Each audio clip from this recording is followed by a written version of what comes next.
혼나고도 아무 일 없다는 듯이. 저는 한 가지 의문이 든 게 아까 애착 얘기 우리 한참 했잖아요. 둘 다 12개월 때 어린이집 보냈다고 말씀하셨거든요. 근데 두 아이의 애착이 좀 다르게 형성된 게 좀 의문이에요. 네, 그러니까 어떤 엄마는 차이가 똑같지만 네. 아까 애착 유형 말씀드린 중에 제가 안정형과 이제 불안 저항형만 말씀을 드렸는데 세 번째가 불안 회피형이라고 있습니다. 이제 그런 아이들은 어떤 애들이냐면 자기가 뭔가 불안하고 화난 감정이 올라와도 그것을 분리해 버리는 거죠, 자기랑.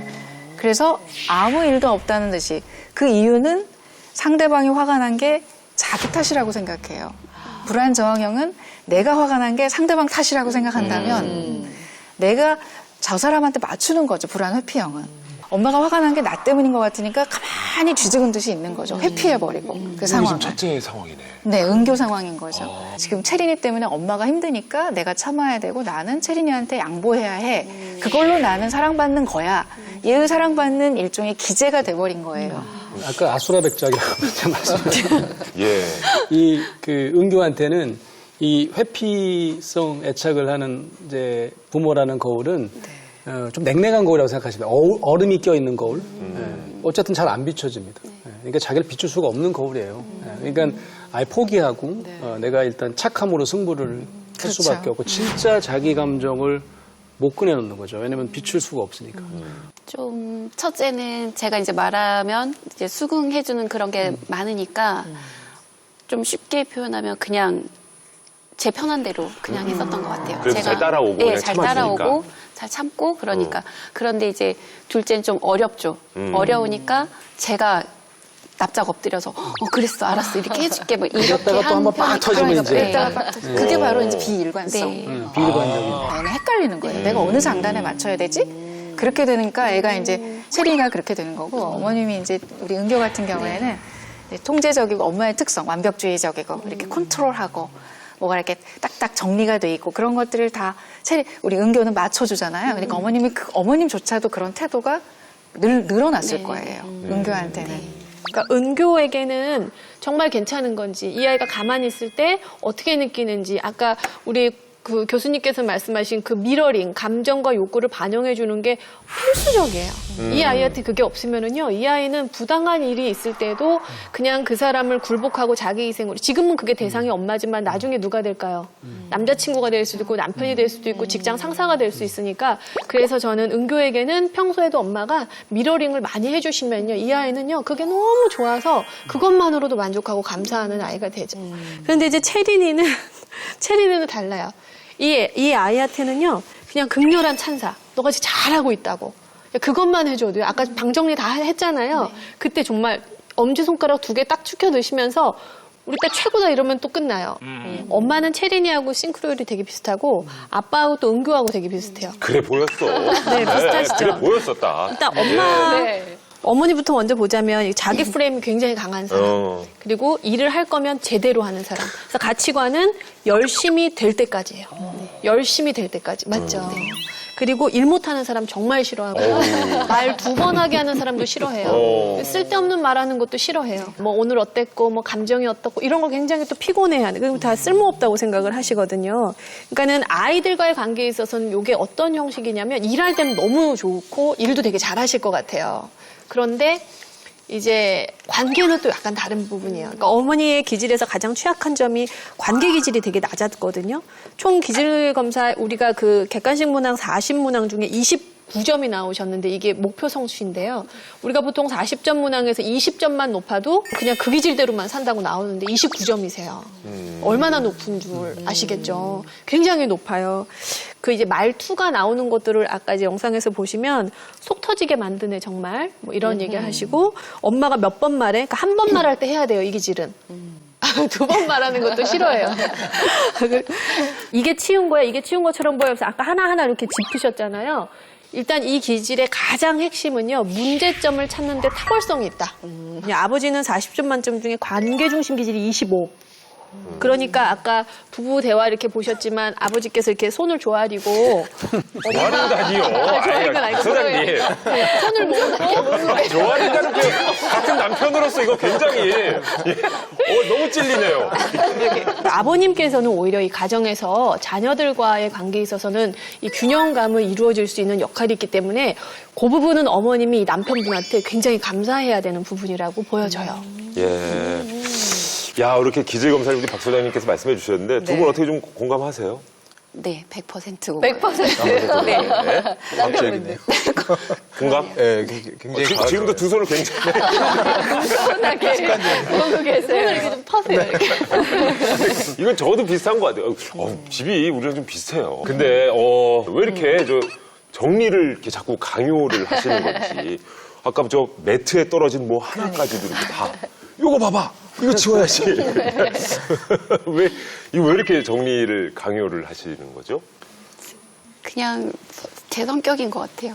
한번 할 때는 이렇게 조그만한 것까지 깔끔하게 다 치우고 그랬으면 이제 그거는 어떻게 보면 저의 기질인가 봅니다. 근데 사실 아이 키우는 집에서 정리 정도는 정말 화의 씨앗입니다. 이 대목에서 궁금해요. 우리 새 전문가 분들께서는 집에 아이들이 정리 정도를 잘 했었나요? 그때 어떻게 하셨는지 궁금해요. 저는 전혀 안 했어요. 그래요. 아들 둘이잖아요. 네, 정리정돈 전혀 안 하고 한 달쯤 됐을 때 완전히 어디 디딜 데가 없으면 정리해가 아니고 야 우리 할 때가 됐네 같이 한번 해볼까? 참 어디서부터 해야 되지? 그러면서 이제 얘기하면서 정리하고 하는 걸 방법을 알려주고 그 다음에 중간쯤에 자 이제부터는 너희들이 한번 해봐. 그러고 나서 오면은 마음에 안 들죠. 하지만 이제 그러니까 정리를 완벽하게 한다는 건 없어요. 어쨌거나 꺼내야 되잖아요. 책을 지금 저는 체린이 방 보고 저는 깜짝 놀랐거든요. 저게 무슨 4살짜리 방이에요. 바닥에 막 책들이 다 널저분하게 있는 게 정상이지. 저는 하여튼 정리하는 걸 저 스스로도 그렇게 좋아하지 않아서. 예. 권수영 교수님 뭐 저는 저를 닮아갖고 엄청나게 어지르고 지금도 다 성인이지만 어마어마하게 어지르거든요. 아, 그래요? 네. 저희 아내도 하여튼 뭐 대학생인 딸이랑도 거의 최근까지 이 문을 열고 들어가면 뭐 그냥 막 발디딜 틈이 없으니까 야 이 미친 막 나오는 거야. 어떻게 대학생 방에 그러고 막 사진 찍어요. 사진 찍냐 그러면 네 남자친구한테 전송하려고 그러는 거야. 하고 난리가 나요. 그럼 막 전쟁을 하잖아요. 근데 왜 그러느냐면요. 본인이 옛날에 그런 경험이 있는 겁니다. 그런 경험이 있는 거예요. 안 치우면 안 되는 그런 경험이 있는 거예요. 이게 많았어요. 자녀가 많아가지고 딸 넷인데 막내딸이고요. 오빠가 하나 있었어요. 근데 저희 장모님이 엄청나게 엄해가지고 한 명이 잘못하면 연대 책임 다 초리를 맞았대요. 네. 정신을 차려보니까 오빠만 내가 잘 통제하면 좀 덜 맞겠구나. 연년생 오빠가 있습니다. 연년생 오빠는요. 엄청나게 어지르고 그리고 친구 데려오잖아요. 그 뭐 하나 깨지는 거예요. 그러면 이 친구 데리고 오면 그때부터 쫓아다니면서 치우는 겁니다. 네. 그러면 치우지 말라 그래요. 그럼 재미없게 너 뭐 하는 거야? 그러면 괜찮아 오빠 내가 치워줄게 막 치우는 거예요. 그래서 지금도 그게 남아있는 거예요. 안 치운 걸 보면요. 막 그때 불안이 트리거가 되는 겁니다. 깔끔한 성격 아닐 수도 있어요. 네. 아니 저도 아빠가 엄청 그러니까 꼬꼽쟁이라고 하실 정도로 깔끔하신 분이군요. 머리카락 이렇게 하나씩. 네, 먼지 이렇게 해가지고 막 보시고 그러니까 다 걸레질 해야 되고 청소기 밀어야 되고 그럴 때 이제 아이 방에 갔는데 발바닥에 뭐가 이렇게 거슬거슬 걸려 얘네들 또 안 치웠구나 그러면서 이제 스물스물 기어 올라오고 머리끝이 쫙 쓰면서 치우라고 했지 이렇게 또 그런 거 보시는 아버님은 어떠신지도 궁금해요. 저도 아까 박사님 말씀에 공감하는 게 네. 와이프 이제 분위기를 딱 보고 발이 뭐가 이렇게 좀 지저분한데 그러면은 조용히 청소기 들고 와서 이제 애기들 같이 정리하고 큰 화를 피하기 위해. 네, 그러니까 예전에 이제 작년 같은 경우도 좀 안 좋았을 경우가 이제 저도 또 그런 또 혼나고 막 이런 거에 대한 또 남자 자존심이랄까 이렇게 혼을 내지 나도 힘든데 막 이러면서 이제 많이 부딪혔거든요. 근데 아이 때문에 화난 게 아니라는 걸 아시는 게 되게 중요하다는 거죠. 제 얘기는. 일단 화가 나면 잠깐 멈춰요. 그리고 내가 지금 시그널이 온 거예요. 이 안에 뭐 건드려진 거예요. 그 감정을 먼저 다루는 게 훨씬 더 도움이 된다는 거죠. 오늘 정말 뭐랄까 고백할 것도 많고 또 진단도 굉장히 버라이어티했는데 자 우리 세 분 전문가께서 이 두 우리 어머님 아버님께 어떤 실천 솔루션을 주실지 굉장히 또 궁금해지네요.